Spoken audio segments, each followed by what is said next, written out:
Office থেকে এসে আমি আবদুল্লাহর টিফিনের জন্য এই আইটেমটা রেডি করছি।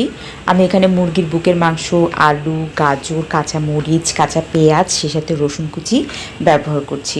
পরের দিন স্কুলে সকালবেলা যাতে আমি তৈরি করে দিতে পারি ঝটপট কোনো কিছু একটা আইটেম, সেই কারণে আসলে রাত্রেই করা। ব্লেন্ডারে ব্লেন্ড করে নেওয়ার পরে আমি পাউরুটির একটা পিস দিলাম, সেটাকে খুব সুন্দর করে ব্লেন্ড করে নিলাম। প্লেতে পড়া ছোট্ট একটা বাচ্চা যেহেতু, আর ও এখন পর্যন্ত নিজ হাতে কোনো কিছু খায় না, যেহেতু টিফিনে সে একাই খায়, তাই চেষ্টা করি ওকে এমন কিছু একটা আইটেম তৈরি করে দিতে যেটা ও মজা করে খেতে পারে। এরপর এখানে আমি মরিচের গুঁড়া, হলুদের গুঁড়া, সেই সাথে একটু সয়া সস, তারপর সস দিয়েছি, গরম মশলা গুঁড়া দিয়েছি, গোলমরিচ গুঁড়া দিয়েছি। যাই হোক, সব কিছু দিয়ে মিক্সড করে নেওয়ার পর আমি একটা প্লেটে এরকম একটা গোল গোল করে শেপ করে রাখলাম।